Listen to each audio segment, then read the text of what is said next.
Hello friends, welcome to our YouTube channel civil services dream. तो friends, आज की इस वीडियो में हम लोग यूपीपीसीएस 2021 की टेस्ट सीरीज़ का टेस्ट 54 सॉल्व करेंगे। और इसमें हम कुछ अच्छे और काफ़ी अच्छे क्वेश्चंस हैं ज्योग्राफी के, उन्हें डिस्कस करेंगे। तो स्टार्ट करते हैं फिर। तो देखिए क्वेश्चन नंबर 1 में, क्वेश्चन 1 में है, भारत में यरलुंग जंगबो नदी को किस नाम से जाना जाता है? ऑप्शंस हैं गंगा, सिंधु, ब्रह्मपुत्र और महानदी। तो क्वेश्चन 1 का करेक्ट आंसर है ऑप्शन सी, ब्रह्मपुत्र नदी। ब्रह्मपुत्र नदी जिसे भारत में यरलुंग जंगबो नदी जिसे भारत में ब्रह्मपुत्र नदी के नाम से जाना जाता है। ठीक है, इसका जो उद्गम स्थल है जहाँ से ये इसका निर्माण हुआ है वो तिब्बत के दक्षिण में मानसरोवर के निकट चेमायुंग दुंग नामक एक हिमनद है, वहाँ से इसका उद्गम हुआ है। ठीक है, भारत में से ब्रह्मपुत्र के नाम से जाना जाता है। नेक्स्ट क्वेश्चन है क्वेश्चन नंबर 2। इसमें है, निम्नलिखित नदियों में से किनके स्रोत बिंदु लगभग एक ही हैं? ऑप्शंस हैं ब्रह्मपुत्र और गंगा, ताप्ती और व्यास, ब्रह्मपुत्र और सिंधु, सिंधु और गंगा। तो क्वेश्चन 2 का करेक्ट आंसर है ऑप्शन सी, ब्रह्मपुत्र और सिंधु।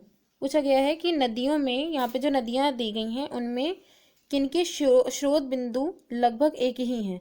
तो ब्रह्मपुत्र और सिंधु जो है, इनका जो स्रोत बिंदु है वो उद्गम जो है वो तिब्बत के पठार से है। ठीक है, उसी के आसपास के एरिए से है, तो तिब्बत के पठार से दोनों का ही उद्गम क्षेत्र है, ब्रह्मपुत्र और सिंधु का। तो ये करेक्ट है, बाकी सब जो है मतलब उनका अलग अलग है। ठीक है, नेक्स्ट क्वेश्चन है क्वेश्चन नंबर 3।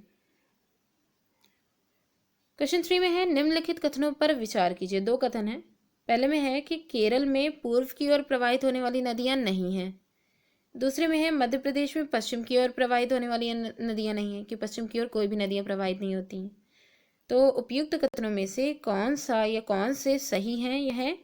ठीक है, तो केवल एक सही है या केवल दो सही है, एक और दो दोनों सही हैं, या ना तो एक सही है ना ही दो सही है।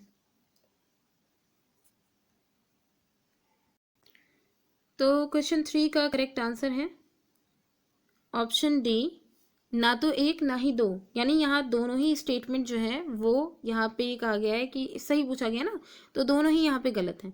क्योंकि देखिए, पहले वाले में कहा गया है कि केरल में पूर्व की ओर प्रवाहित होने वाली नदियाँ नहीं हैं, और दूसरे में मध्य प्रदेश में पश्चिम की ओर प्रवाहित होने वाली नदियाँ नहीं हैं। तो पहले हम ये जान लें कि ऑल ओवर जो केरल है, ठीक है, केरल में 44 नदियाँ बहती हैं केरल से। तो केरल में 44 नदियों में जो यहाँ पे जो केरल है उसमें पश्चिम में, ठीक है, पश्चिम में 41 नदियां बहती हैं और पूर्व में 3 नदियां बहती हैं। तो पूर्व में जो प्रवाहित होने वाली नदियां हैं उनमें आपकी पाम्बार, भवानी और कबानी, ये 3 नदियां जो है पूर्व में बहती हैं। तो यहाँ पे पहला जो स्टेटमेंट बोला गया कि केरल में पूर्व की ओर प्रवाहित होने वाली नदियां नहीं हैं, तो ये तो बिल्कुल गलत हो गया। ठीक है, उसके बाद कहा गया है कि मध्य प्रदेश में पश्चिम की ओर प्रवाहित होने वाली नदियां नहीं हैं। तो जो मध्य प्रदेश है उसमें नर्मदा, ताप्ती और माही, ये पूर्व से पश्चिम की ओर प्रवाहित होती हैं और अरब सागर में जाकर के गिरती हैं। तो ये वाला भी स्टेटमेंट यहाँ पे गलत कहा गया है। ठीक है, तो इसलिए हमारा करेक्ट आंसर ऑप्शन डी है, ना तो एक ना ही दो। Next question, question number 4। Question 4 में है, निम्नलिखित में से कौन एक कृष्णा नदी की सहायक नदी नहीं है? ऑप्शन हैं भीमा, यरला, तेल या फिर तुंगभद्रा।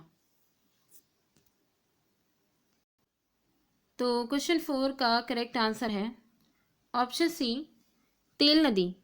तेल नदी जो है वो कृष्णा नदी की सहायक नदी नहीं है, बल्कि कृष्णा की जो प्रमुख सहायक नदियां हैं उनमें आती है आपकी कोयना आती है, यरला आती है, डीना आती है, वर्ला है, पंचगंगा है, घाटप्रभा है, भीमा है, तुंगभद्रा है। तो इसमें हमें भीमा भी है, यरला भी है और तुंगभद्रा भी है।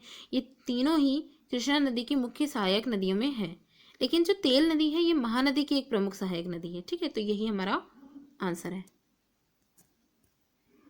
अगला क्वेश्चन है क्वेश्चन नंबर 5। क्वेश्चन 5 में है, निम्न में से कौन एक मंदाकिनी नदी के किनारे अवस्थित नहीं है? ऑप्शंस हैं गौरीकुंड, रामबाड़ा, गोविंद घाट और गुप्त काशी। तो क्वेश्चन 5 का करेक्ट आंसर है ऑप्शन सी, गोविंद घाट। तो देखिएगा, यहाँ पे गौरीकुंड, रामबाड़ा और गुप्तकाशी, ये जो तीनों हैं, ये तीनों ही मंदाकिनी नदी के किनारे स्थित हैं। ठीक है, ये पूछा गया कि कौन सी एक मंदाकिनी नदी के किनारे स्थित नहीं है, तो ये तीनों स्थित हैं। जबकि जो गोविंद घाट है वो अलकनंदा एवं लक्ष्मण गंगा नदी के किनारे स्थित है। गोविंद घाट कहाँ है? अलकनंदा और लक्ष्मण गंगा नदी जो है उसके किनारे स्थित है। तो हमारा अगला क्वेश्चन है क्वेश्चन नंबर 6। क्वेश्चन नंबर 6 में है, निम्नलिखित में से कौन से जलप्रपात नदी युग्म सुमेलित नहीं है? ऑप्शंस हैं हुंड्रू स्वर्ण रेखा, जोन्हा राड़ू, दसोंग कांची और लोध पराकर। तो इसमें से कौन सा जलप्रपात नदी युग्म जो है सही सुमेलित नहीं है? तो क्वेश्चन 6 का करेक्ट आंसर है ऑप्शन डी, लोध बराकर। लोध और बराकर ये जो जलप्रपात नदी युग्म है ये सही सुमेलित नहीं है, क्योंकि देखिए जो लोध जलप्रपात है ये झारखंड के लातेहार जिले में बूढ़ा नदी, ठीक है, बूढ़ा नदी कहेंगे या बुरहा नदी, ठीक है, तो बूढ़ा नदी, तो ये जो नदी है इस पर स्थित है कौन सा? लोध जलप्रपात। ठीक, और यहाँ पे क्या बताया क्या है? बराकर नदी, तो इसे बूढ़ा घाघ जलप्रपात भी कहा जाता है। ये जो लोध प्रपात है इसका एक नाम और है बूढ़ा घाघ जलप्रपात भी कहा जाता है। ठीक है, तो यही हमारा सही सुमेलित नहीं है। बाकी हुंड्रू जलप्रपात स्वर्ण रेखा नदी पर है, जोन्हा राड़ू नदी पे है, दसोंग कांची नदी पर है। ठीक है, बाकी सारे सही हैं। Next question, question number 7। Question 7 में है, कयाल क्या है? ऑप्शन है तराई मैदान, गंगा डेल्टा, दक्कन पठार की रेगड़ और केरल के लेगून। तो क्वेश्चन 7 का करेक्ट आंसर है ऑप्शन डी, केरल के लेगून। कयाल क्या है? केरल के लेगून इन्हें कहते हैं। केरल स्थित जो लेगून झील हैं उनको कयाल के नाम से संबोधित किया जाता है। यहाँ कई कयाल यानी लेगून पाए जाते हैं, जैसे कि पुन्नमाद कयाल है, अष्टमुड़ी कयाल है, वेम्बनाद कयाल है। तो ये कयाल जो है वो किससे संबंधित है? केरल के लेगून से संबंधित है। ठीक है, लेगून झील से। अगला क्वेश्चन है क्वेश्चन नंबर 8। क्वेश्चन 8 में है, भारत में ग्रीष्मकाल मानसून के प्रवाह की सामान्य दिशा है। ऑप्शन हैं दक्षिण से उत्तर, दक्षिण पश्चिम से दक्षिण पूर्व, दक्षिण पश्चिम से दक्षिण पश्चिम, दक्षिण पश्चिम से उत्तर पूर्व। तो क्वेश्चन 8 का करेक्ट आंसर है ऑप्शन डी, दक्षिण पश्चिम से उत्तर पूर्व। भारत में ग्रीष्मकालीन मानसून जो है उनकी प्रवाह की सामान्य जो दिशा है वह दक्षिण पश्चिम से उत्तर पूर्व की ओर है। ठीक है, नेक्स्ट क्वेश्चन है क्वेश्चन नंबर 9।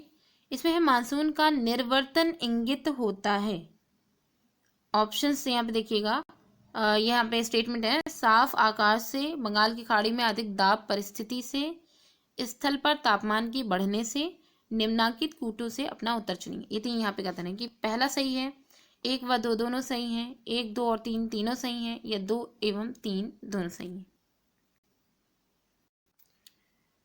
तो क्वेश्चन 9 का जो करेक्ट आंसर है वो है ऑप्शन सी, 1, 2 और 3 तीनों सही हैं। पहले हम ये जाने मानसून का निर्वर्तन क्या होता है। निर्वर्तन का मतलब होता है विड्रॉल, यानी भारत से मानसून के वापस लौटने की स्थिति निर्वर्तन कहलाती है। ठीक है, तो यहाँ पूछा गया मानसून का निर्वर्तन इंगित होता है साफ आकाश से, बंगाल की खाड़ी में अधिक दाब परिस्थिति से, स्थल पर तापमान के बढ़ने से। तो ये तीनों ही स्टेटमेंट यहाँ पे सही हैं।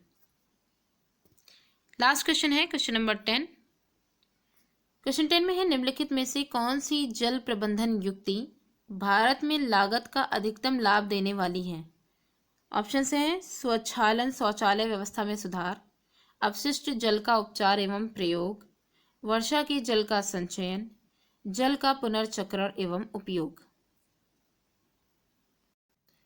तो क्वेश्चन 10 का करेक्ट आंसर है ऑप्शन सी, वर्षा के जल का संचयन करना। देखिए, जल प्रबंधन युक्ति जो है उसके द्वारा वर्षा जल का संचयन आसानी से बिना अतिरिक्त खर्च के टैंक एवं बांध बना करके किया जा सकता है। ये सबसे इजी है। ठीक है, और इसमें ज़्यादा खर्च भी नहीं होता, और इसके द्वारा सतह का जल स्तर भी ऊपर आ जाएगा। इसके माध्यम से सतह का जो जल स्तर है वो भी ऊपर आ जाएगा, जिससे जल की समस्या काफ़ी हद तक के कम हो जाएगी। ठीक है, तो और इसके साथ एक चीज़ बहुत इंपॉर्टेंट है कि तमिलनाडु ने इस मामले में अग्रणी राज्य है। अगर सभी राज्यों की बात की जाए तो इस मामले में जल की जो समस्या है इसको लेकर के तमिलनाडु सबसे आगे चल रहा है। ठीक है, तो इसलिए जो यहाँ पे क्वेश्चन पूछा गया, जल प्रबंधन युक्ति भारत में लागत का अधिकतम लाभ देने वाली है कौन सी? वर्षा जल का संचयन। ठीक, तो फ्रेंड्स आज की वीडियो हमारी यहीं पे ही एंड होती है। वीडियो कैसी लगी कमेंट करके ज़रूर बताइएगा। Thanks for watching.